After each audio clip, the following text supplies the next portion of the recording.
আসসালামু আলাইকুম এভরিওয়ান, আশা করি সবাই ভালো আছেন। আজকে আমরা দেখব কিভাবে এই ধরনের 3D রিয়েলিস্টিক ইমেজগুলো তৈরি করা হয়।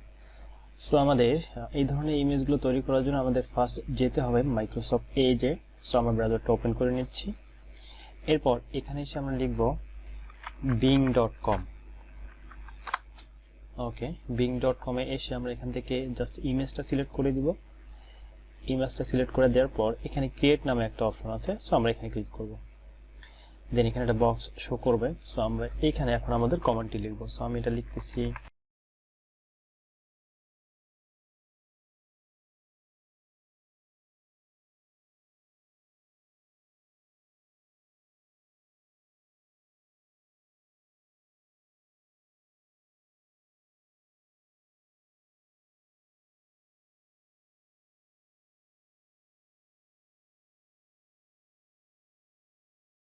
এরপর জাস্ট ক্রিয়েট।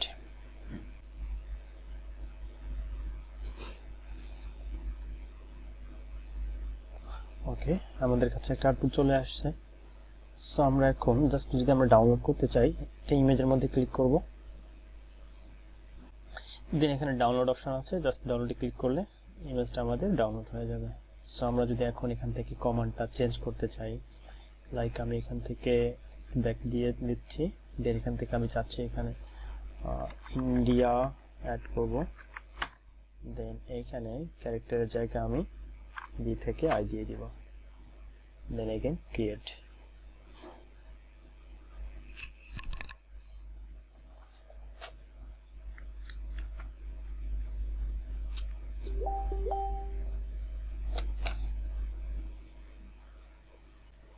ওকে, আমাদের আরো একটা চলে আসছে। সো আমরা এখান থেকে এগেইন ইমেজটা ওপেন করে জাস্ট ডাউনলোডে ক্লিক করলাম। এখন আমরা যদি এখান থেকে কমান্ডটাকে চেঞ্জ করতে চাই, লাইক আমি এখান থেকে রুরাল এরিয়াটাকে না দিয়ে এখানে আমি জাস্ট অন্য একটা কমান্ড ব্যবহার করব।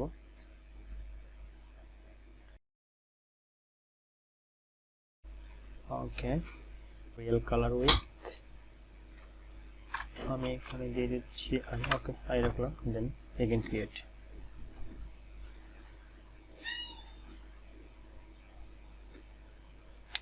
ওকে, চলে আসছে। সো আমরা এখান থেকে ডাউনলোড করে রাখতে পারি। সো এভাবেই আমরা এআই ইউজ করে এই ধরনের ইমেজ ক্রিয়েট করতে পারি। যদি আপনাদের ভিডিও ভালো লাগে তাহলে অবশ্যই লাইক দিবেন এবং চ্যানেলটি সাবস্ক্রাইব করে দিবেন, এবং এই ধরনের ভিডিও দেখতে চাইলে অবশ্যই কমেন্ট বক্সে জানাবেন। ধন্যবাদ সবাইকে।